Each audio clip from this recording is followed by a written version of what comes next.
Hello, I'm Margot Pilatus. Welcome to Study English, IELTS Preparation. Today we're going to be making comparisons and looking at some tricky prepositions of time. But first, let's listen to an academic talking about the Australian economy and the Australian dollar. See if you can hear him use some comparative adjectives. It couldn't have come at a worse time in the sense that with business investment weakening and with the housing market, at least in activity terms, having turned, that's where the timing is unfortunate for us. The stronger the value of the Australian dollar and the longer it stays strong, the weaker our economic activity will be next year. I think growth in 2004 will be comparatively weak. My own prediction is that throughout the year, growth will be around about 2%. Being around the Reserve Bank's board table at this time, I think, would not be a comfortable place to be. The bank is probably in a bigger dilemma over what to do with interest rates, with monetary policy, than any time that I can remember. Dr. Ian Harper is discussing the value of the Australian dollar and the growth of the Australian economy, including interest rates. He describes all these factors by comparing information. Listen to him talk about the value of the dollar. The stronger the value of the Australian dollar and the longer it stays strong, the weaker our economic activity will be next year. The stronger the value of the dollar and the longer it stays strong, the weaker our economic activity. The adjectives used in the clip are strong, weak, and long. The Australian dollar is strong. It is stronger than it used to be. It has been strong for a long time. It is making economic activity weak. The longer it stays strong, the weaker the economic activity. Let's look at comparative adjectives a bit more closely. With single-syllable words, we add er. Strong, stronger. Long, longer. Weak, weaker. Big, bigger. But not all adjectives follow this simple pattern. Some are irregular. It couldn't have come at a worse time.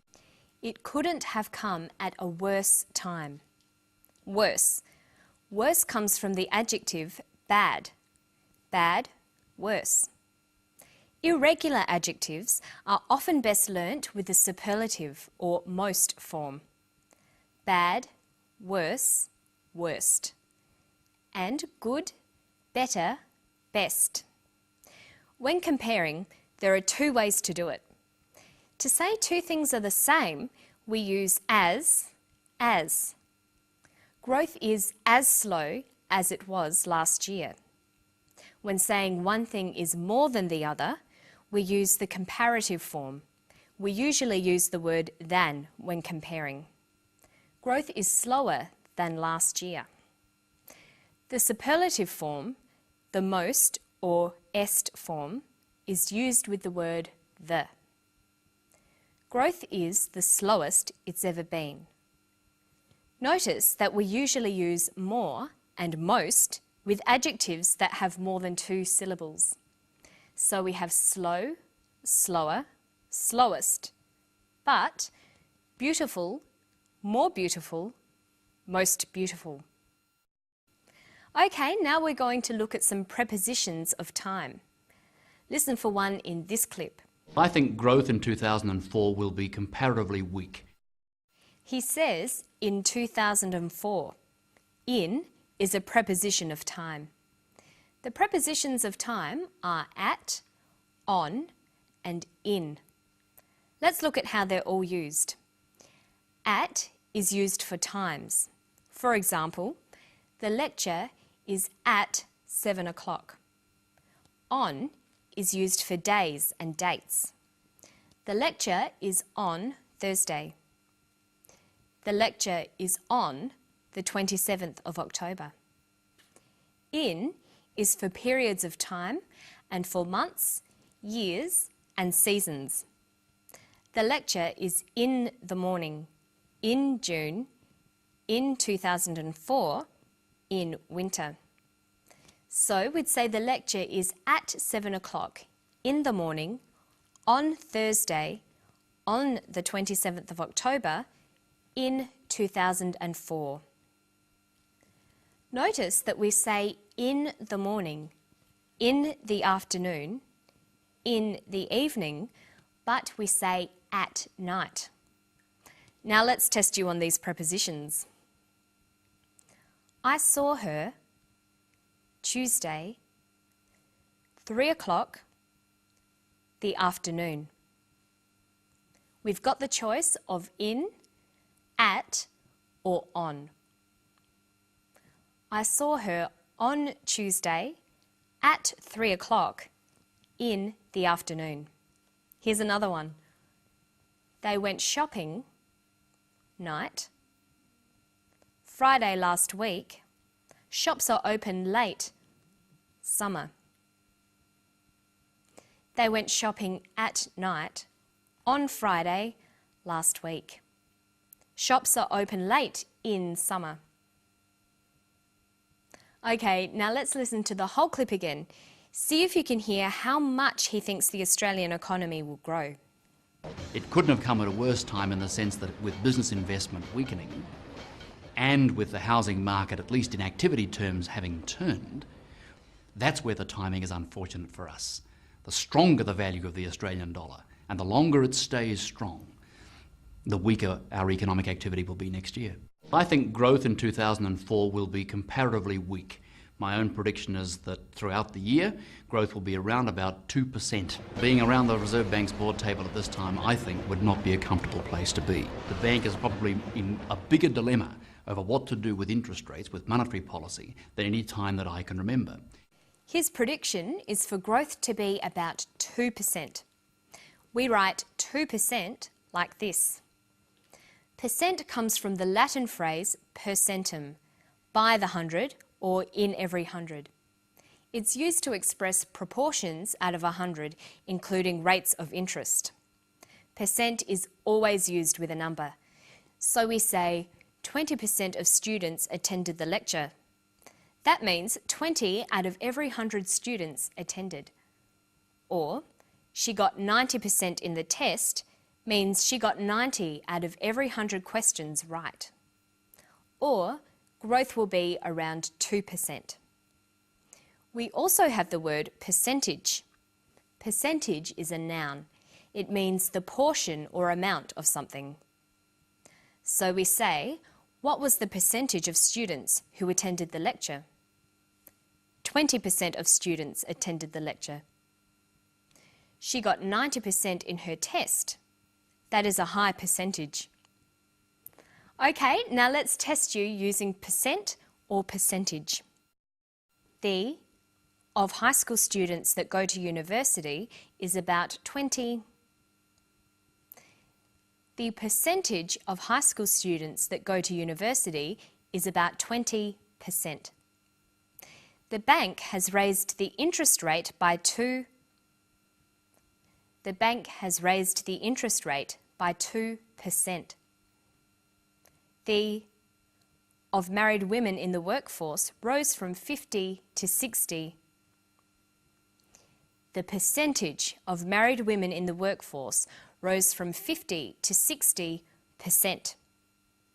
If his answers are all correct, he'll get 100 on the test.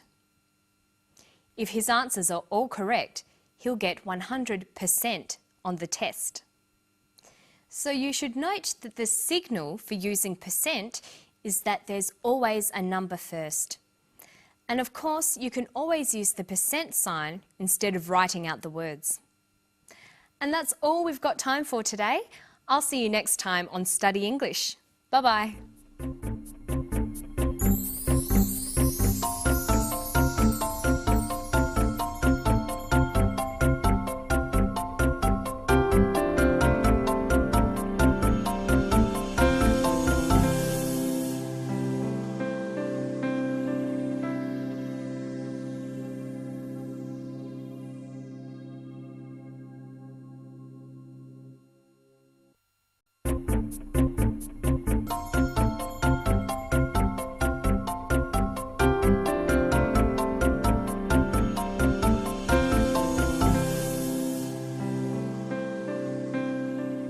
Hello, I'm Margot Politis.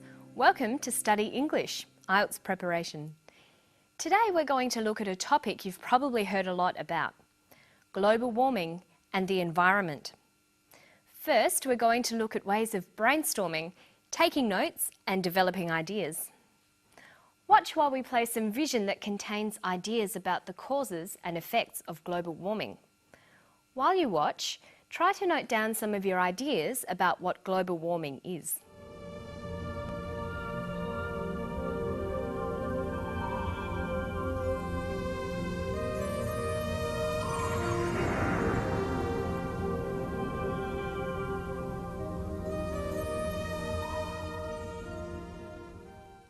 Okay, so you saw some ideas and perhaps took some notes during that clip. What were some of the ideas you saw? What has caused global warming?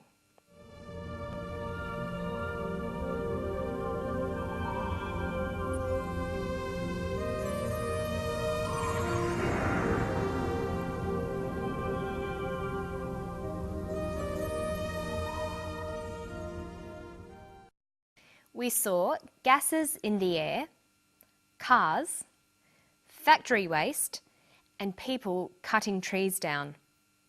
So if you made those notes, you'd get an idea that these were the things causing global warming. Now let's listen to someone talk about the causes. Heat-trapping gases are building up in the atmosphere. Heat-trapping gases are building up in the atmosphere. What else? So what is global warming? It's the result of billions of decisions. It's caused by decisions made by individuals, like driving big cars rather than small cars. And it's caused by decisions made by corporations and nations, like dumping waste into the atmosphere. Global warming is caused by people using big cars and people dumping waste into the atmosphere. Okay, so you've looked at the vision and listened to the speaker, and you've made notes about some of the causes of global warming. Now, let's look for some of the effects.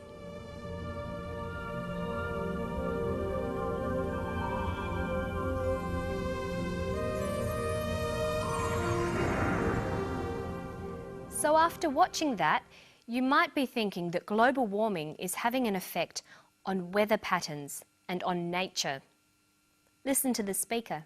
Nature is already responding to global warming. There have been changes in global weather patterns. Trees are flowering earlier, birds are laying eggs earlier, butterflies are moving up hills. So there have been weather changes and changes to the ways trees, birds and butterflies behave. So we have a list of causes and a list of effects. You might have identified those things from a text you've read or from listening to someone speak. This is how you can take notes. Once you've got your notes, you need to be able to link those causes and effects in sentences. Let's look at a couple of different ways. The first and most basic way is just making a sequence of statements. This can sometimes be a powerful way of making a connection between things. Listen. Heat-trapping gases are building up in the atmosphere. Trees are flowering earlier, birds are laying eggs earlier, and butterflies are moving up hills. From the sequence of information, we realise that birds are laying their eggs earlier because gases are making the earth warmer. So a simple list of statements can show a cause and effect relationship. But there are other ways too. You can use the language of cause and effect. We can say, X causes Y. Driving cars causes air pollution. There are many other word choices as well. Driving cars leads to air pollution. Driving cars results in air pollution. Notice you can also turn the sentence around. Air pollution is caused